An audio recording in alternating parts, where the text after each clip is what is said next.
From Imperial College London, welcome to this special lecture vodcast.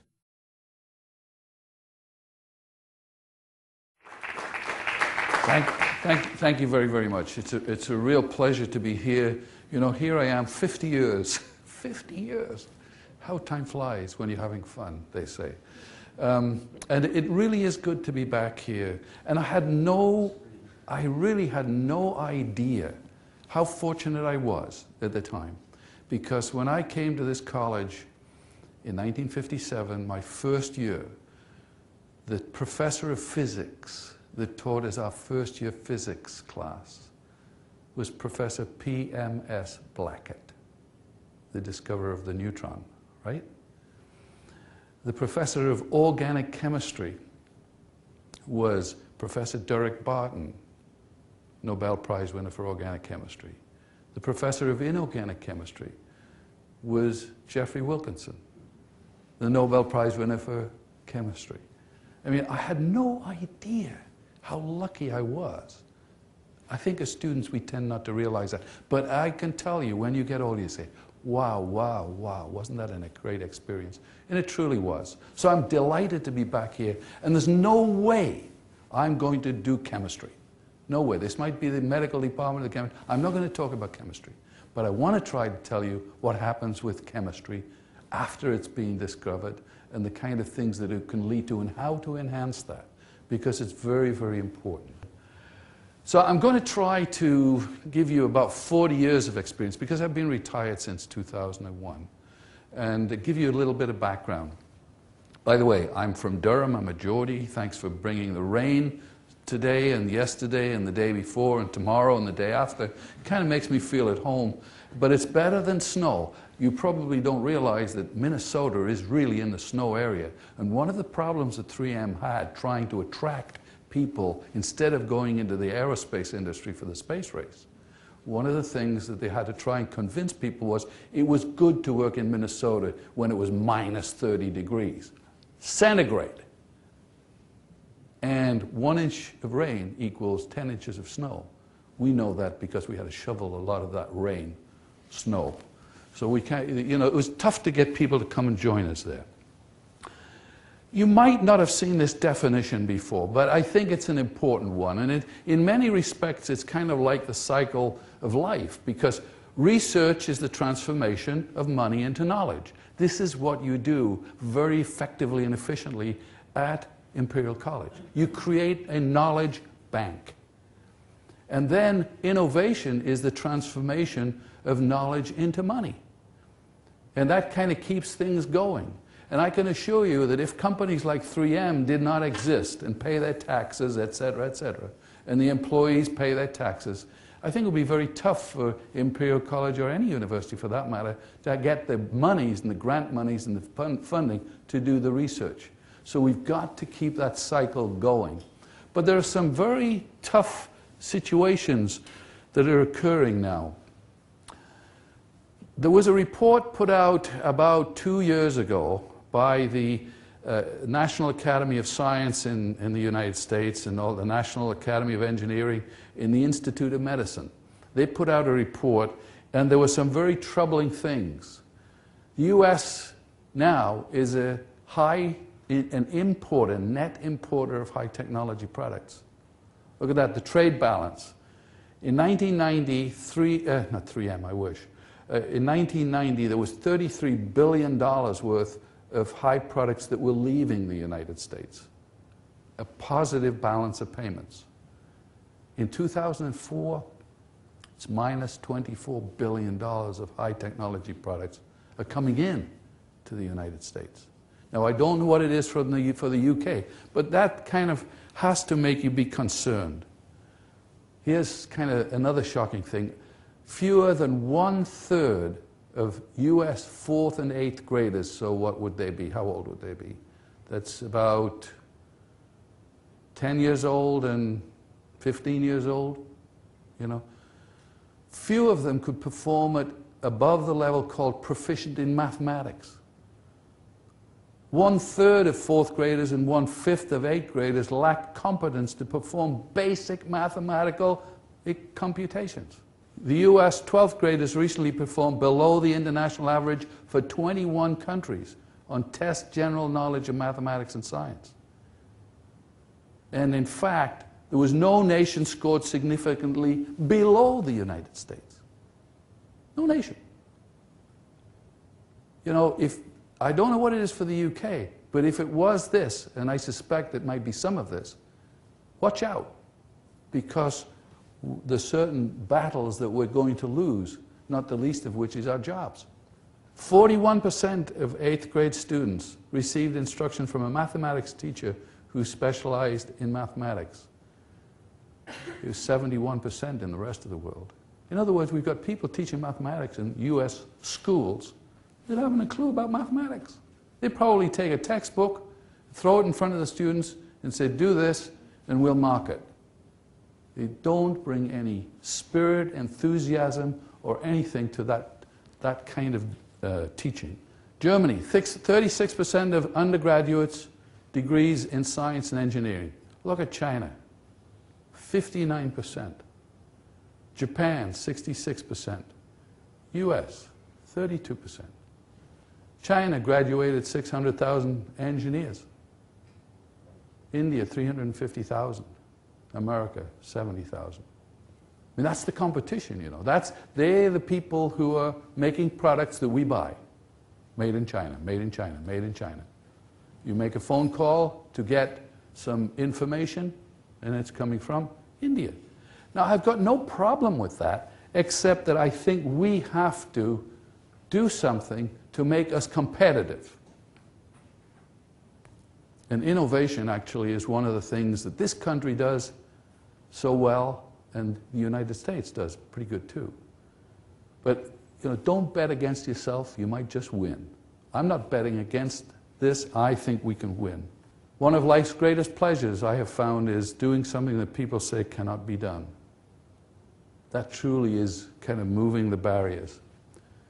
And as a company at 3M, we have to be driven to solve customer problems. But there's two kinds of problems a customer has. The customer says to you, I want you to develop something that will do this and this. And they are the perceived problems of the customer. Do you really honestly believe the customer ever said to us, that's a product I want, will you invent it? Of course they didn't. We'll get into a little bit about this a little bit later. We'll talk about why it's yellow. I want you to sit here and think a little bit. Why do you think it's yellow? I'll ask you later on. But there are the unperceived needs that the customer doesn't realize can be solved because they don't see them as a problem. They've accepted them. So we tell our technical people that it is your job to create the future. That's your job. So there are two kinds of need that the customer has. Articulates, they tell you what they want, and that's how you satisfy. You satisfy the customer or you delight the customer. There's two kinds of problems, articulated, unarticulated. Market industry foresight, they see this was where the industry's going. For example, Intel. I mean, you can almost plot a straight line. They know where the market's going, how fast the chips have to be, what kind of amount of information. I mean, there's a straight line. But in many industries, there's not a straight line. You bring in something which changes the basis of competition, something that revolutionizes the business. They are you have to have unique technologies, and that way you delight the customer. Now, if you're going to ask a laboratory, for example, a 3M laboratory, if you're going to ask them to be creative and innovative, creative means thinking of ideas, innovative means doing something about it. Hey, if you people have got lots of good ideas, do you really expect somebody else is going to jump in there and do it for you? No, you've got to do it yourself. Creativity is thinking of ideas, innovation is doing something about it. if we're expected to do that, we have to have the freedom and the resources to do it. And do you know, at 3M, we tell our people that you can spend 15% of your time doing anything you want to do without any manager or supervisory approval. The other 100%, it's a very interesting fact that when people are working on their own ideas, they're enthusiastic, they're passionate, they're committed. You see them there at weekends, you see them there in the evenings, etc. That's their idea. That's their idea. They're passionate about it. So we never measure it. People say, well, how do you measure that? The accountants want to measure everything. How do you account for that? And we say, we never measure it. We're really just giving the message that if you have a good idea, try it. Do something about it. Don't expect anybody else to, but try it yourself. Try to do something. And if you don't have the piece of equipment, you can go to somebody else's laboratory in 3M and say to them, can I borrow your equipment? Or will you run the experiment for me? And they will. Because they never know when they might have the same favor to ask of someone else. And if they develop a reputation of not being willing to help you, the word gets around and they don't get any help themselves. So we give them this freedom, and you know, we always say it's always better to ask forgiveness than permission. You know, the fact is that if you go around asking enough people whether it's okay if I run this experiment, you'll finally find somebody that says no. And then you say, not my fault. They told me to stop. And I'll tell you that this little product here, called Post-it notes, was killed several times by management. You hardly can believe that, but it's true. Now, fact is that when you start something, when you have a new technology and you're looking for an application, the fact is that this is a very chaotic process. There's very few people that are involved. It's high risk, high failure rate. The initial application of the technology is kind of tough. No management involvement, no schedule, no discipline, chaos. That's how things start. If you ask them for a business plan at this point, it's much too early and it's every reason to kill it. But you notice at the end of the process, you have to get low risk, low failure, product gets to the customer, accurate schedule, high discipline, order. That's the discipline part. Fact is, too, if you take that discipline and push it back down towards the creative part, guess what happens? You kill the creativity. And frankly, if you take the chaos and you shove it to the customer, you kill the customer. So you have to do this in a very timely way. By the time you get it to the customer, you better be organized. I don't want to read through all of these, but we'll have a test later. The 3M technical people, they are encouraged to develop their own ideas. Failure is an accepted part of the process. 3M is open, informal, on a first-name basis. We really do share technology. Synergy between technologies is an incredible strength. Technology exchange is an essential part of 3M's success. And Professor Temple, I have to ask you, have you ever thought of having a technology exhibition? Maybe you have, and inviting the people from the other disciplines to spend some time looking at this technology exhibition? We haven't done exhibitions. I recognise many of the things you're talking about here in the way that we work in the college. Mm-hmm. We haven't had an exhibition. I'm going to show you something. We had a technology exhibition. We call it the Technical Forum, where every year there's a big hall where all the different laboratories show one of their technologies. And this is one of them.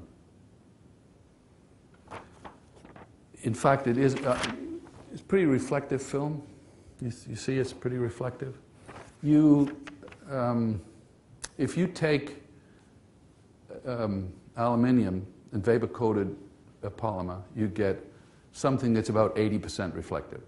If you take silver, silver mirror, it's about 90% reflective. If you take this, it's 99% reflective. Does anybody care to guess what the metal is in this?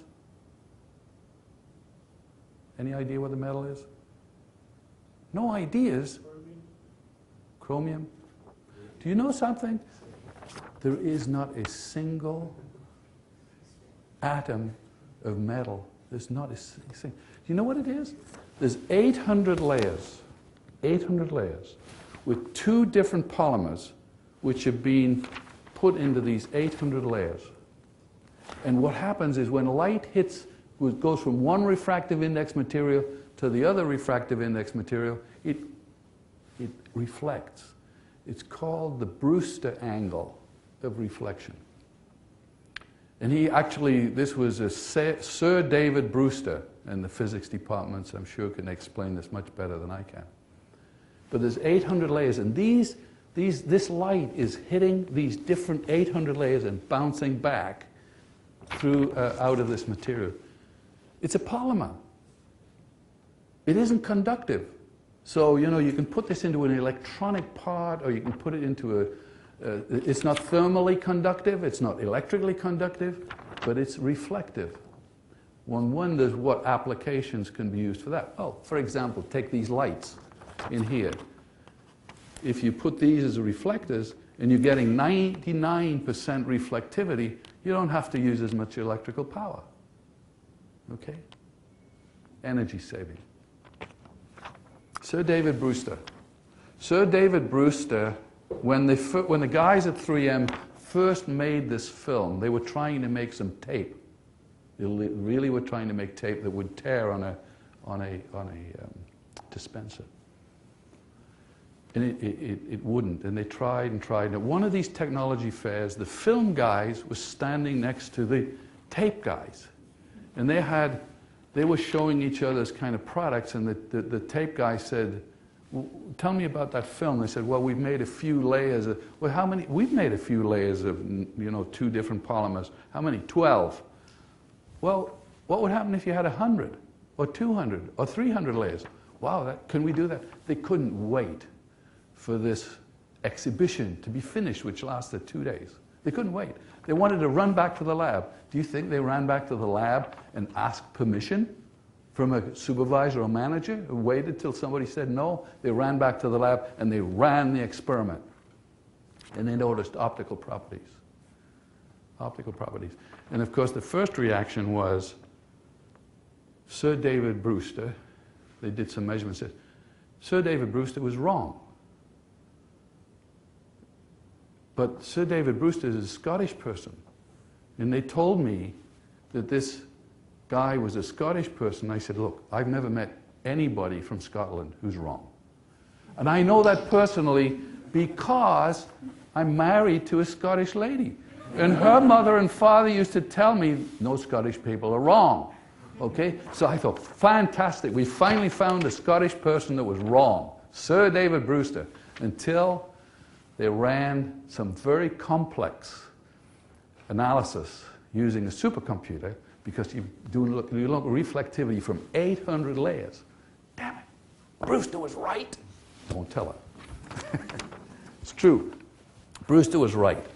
But see this one? This has got 800 layers as well. You see how transparent it is? Do you know what it reflects? Infrared. Now, start thinking about putting this on windows. You have to reduce the air conditioning. You don't have to use as much energy again. There are many different applications for this. Here's something else.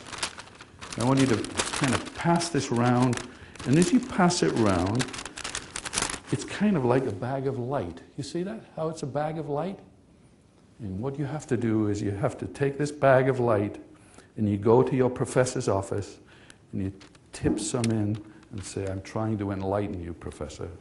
And you keep going to these different professors and finally they see the light. Pass it around. But that is, again, this multi-layer film. Now you see, We were never setting out to discover this. It happened, and we found applications for it in a variety. Do you know your laptop computers? Your laptop computers, your phones, your cell phones, you notice how bright some of the images are of those? It is very significantly better because it's got some of our film in it. Every laptop computer has got 3M film. You might be surprised, but every laptop computer. So please keep buying laptop computers. So the keys to new products then is the culture, this expectation that we have, a permissive attitude of management, product champions, technical assessments, bootleg slack. In other words, we allow people freedom to do this. Here's some rules. This is how in companies you can kill innovation. And guess what? It's happened at 3M. Look at the ways you can kill it. Be suspicious of every idea that originates below you. Insist people go through all levels with a new idea. Express criticism and withhold the praise. I like that one. Make a decision to reorganize in secret and maximize the surprise. Be control conscious. Never forget the people at the top know everything. That's how you kill people's initiative. Here's wrong management signals. It'll never work. We tried that 10 years ago. Post-it notes weren't Post-it notes, but the adhesive was played with, and it took 10 years before it was actually used in something of value. It's okay if you can get somebody else to pay for it.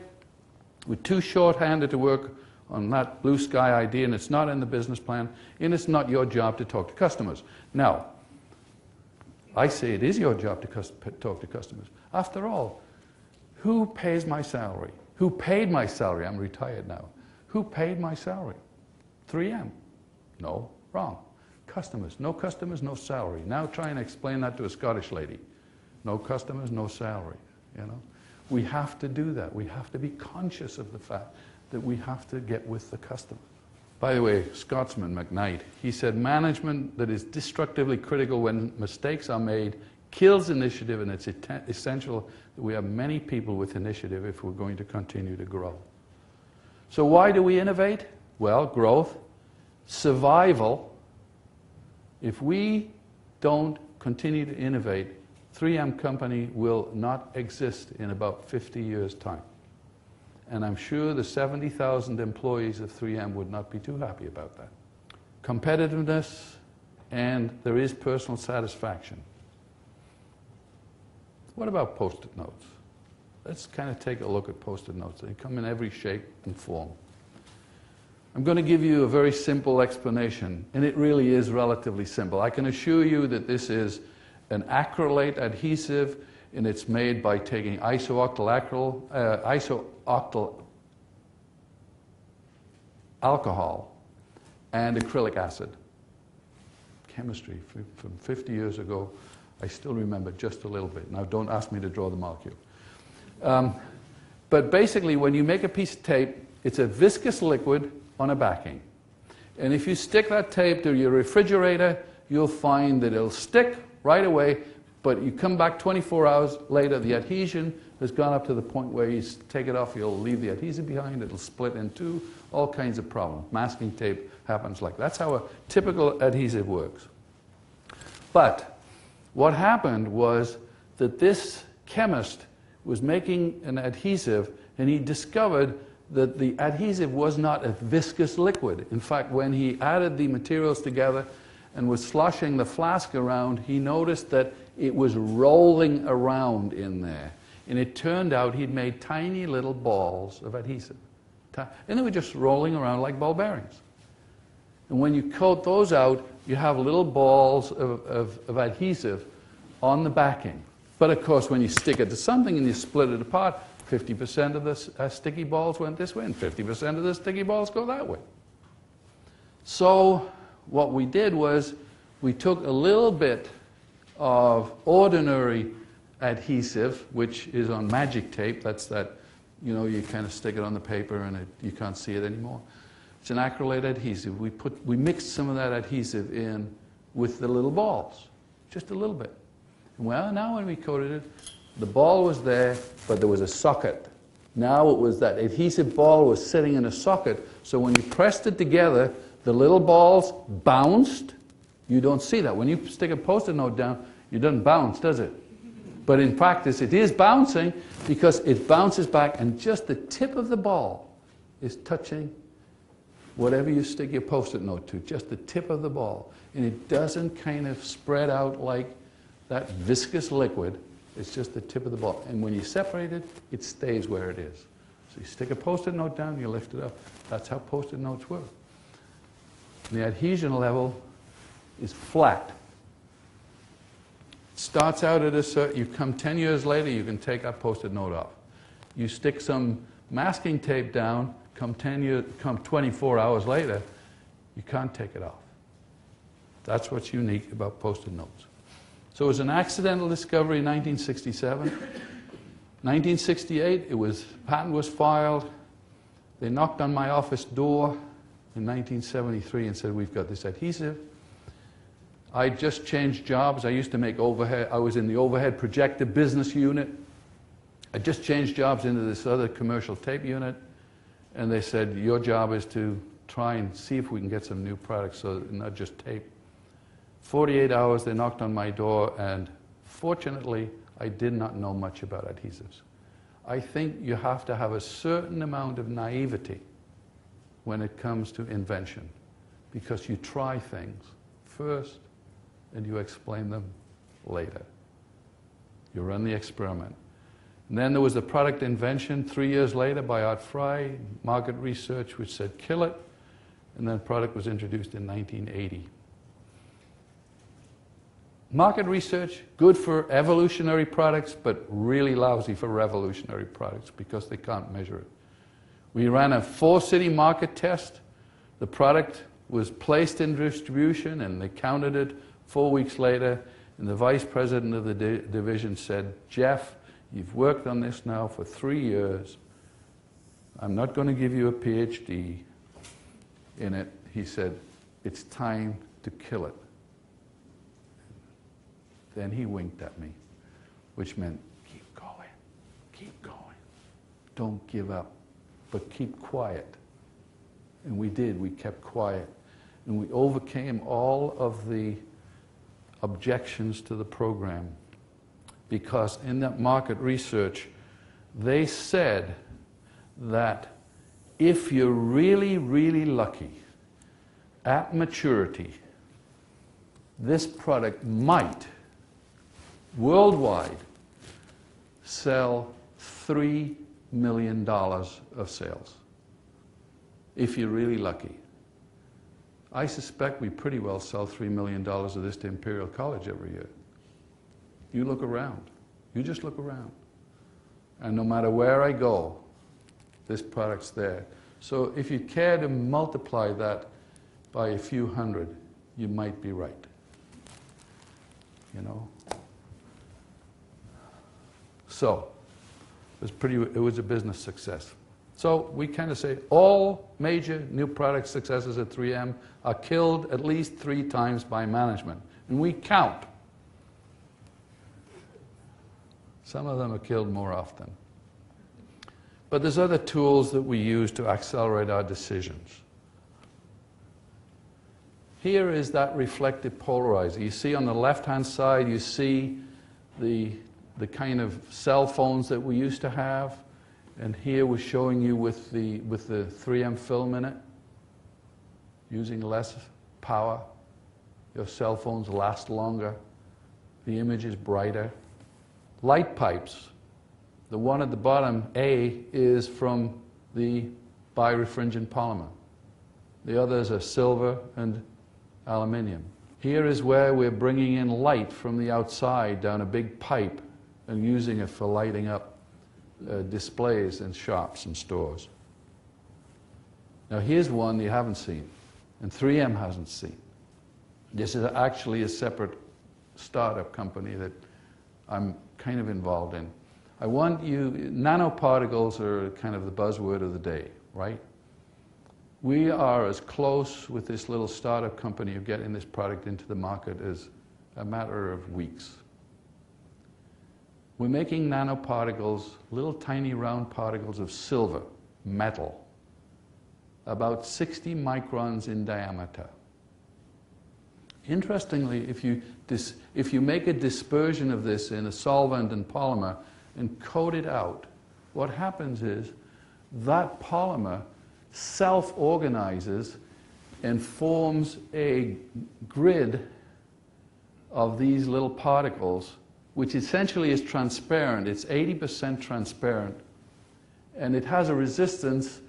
It's greater than 3 ohms, but when you heat it up, these little particles coalesce like they do down here, and it becomes 0.1 of an ohm. I don't know whether it's per square centimeter, but it's enough. What it's being used for, every plasma television that you buy, every liquid crystal television that you buy, has got a copper screen on there to save you from the electromagnetic radiation. And it's a grid, basically leaks away the charge. Copper is very difficult and very expensive and very polluting to etch.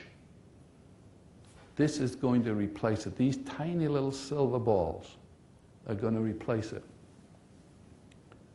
Now I want you to imagine in the electronics industry, if you have a dispersion of these silver particles, these tiny little silver balls, let's suppose that you are designing a printed circuit. All these printed circuits are designed and on a computer, and let's suppose you can go over to your printer, your inkjet printer, and say, print. And these little particles are squirted out of this little inkjet printer in a nice little row that's 60 microns wide, and you print your circuit board essentially on film or glass or whatever you want to print it on. You don't have to go through a whole etching process. And it's just 60 microns wide. See how you get the miniaturization? And you always get the simplicity of just designing a printed circuit on the computer and printing it on your, right there on your inkjet printer. Pretty interesting stuff. Now let's take the biochemistry part of it. Silver is an antibacterial agent. Let's supposing in hospitals you had a spray which you sprayed the doorknobs of the hospitals with a polymer on. These tiny little balls of silver would act as an antibacterial agent, and all you have to do is wipe it off with soapy water and start, One of the biggest problems in hospitals is the spread of bacteria from one person to the next person to the next. And it comes from the door handles. You don't have to sneeze all over them. You just get it from the door handle. Because after all, and then they go touch the door handle. Come on. So this is another interesting kind of application of nanoparticle technology. And I know that nanoparticles are a very interesting new area of science, and that's good. But what I'm trying to tell you about is when you have something like that, think of the applications. Think of the new things that it can get you into. Because people didn't say, let's make an inkjettable, printable nanoparticle. But we can. Not only of metals, but of semiconductors. That's another story. So, if you're going to activate innovation in an organization, you have to have vision, you have to have foresight, you have to have stretch goals, you have to give the people the freedom, you have to communicate, you have to give them recognition. 15% rule we've talked about, rewards and recognition. We have different kinds of things of recognition programs in our company, and one of the top ones is the Carlton Society, after Richard Carlton, who was a very innovative, creative person at the 3M company. And we have Circle of Technical Excellence, which is available to our laboratories all over the world, and every year we recognize 15 scientists in our organization who have done an outstanding and exciting, above the call of duty job in the laboratory. Technical excellence and innovation. We also have dual ladder. What by that we mean that you don't have to be a supervisor, a manager, or a technical director to be promoted. Some people, you know, they get promoted to positions of supervision. They were great scientists. They are lousy managers. And we end up losing a good scientist and getting a lousy manager. You know? So you have to provide the opportunity for promotion to exactly the same pay salaries, exactly the same benefit, exactly the same everything. And we do that. It's a dual ladder. You can get promoted up the technical side or the management side. And it's a great program for recognition. Here's some, when we go looking at people at universities and hiring them into 3M, thank goodness they didn't do this with me, by the way, but we're looking for these traits and characteristics. They're creative, have broad interests, have problem solvers, etc., etc.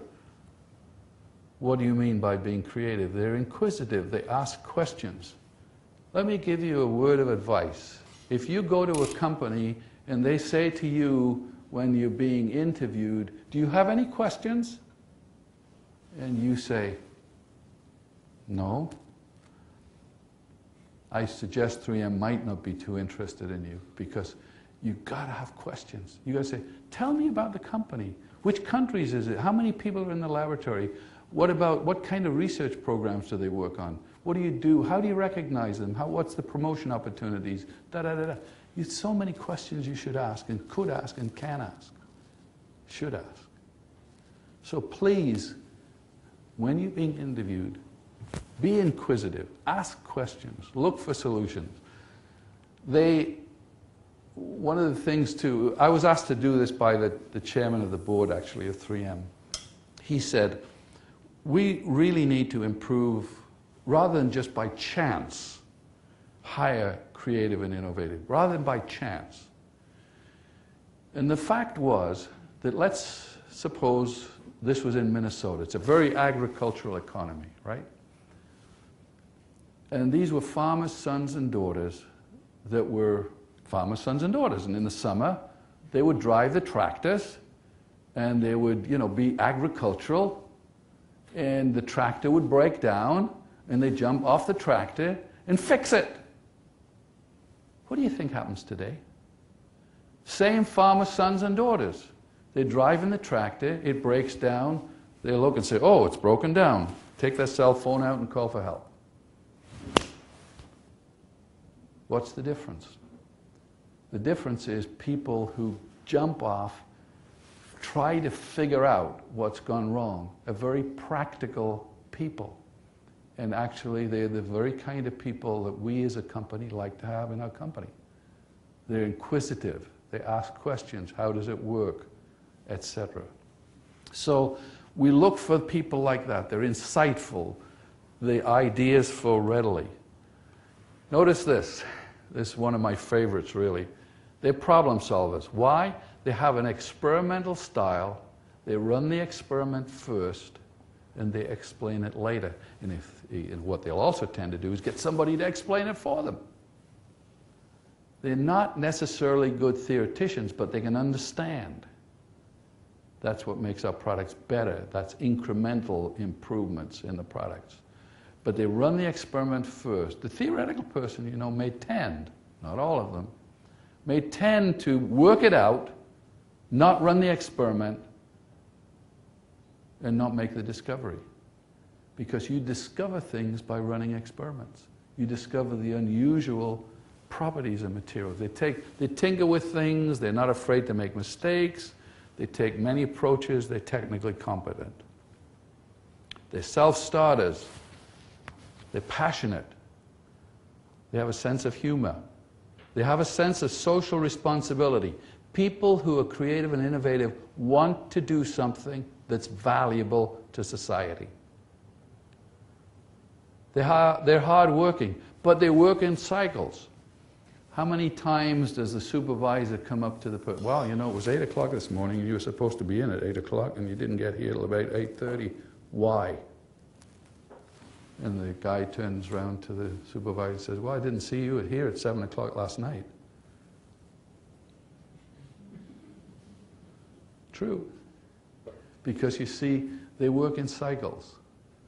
So you have to be very careful with this approach to being a supervisor or manager. They work in cycles. They have flexible work habits, but they drive towards work completion.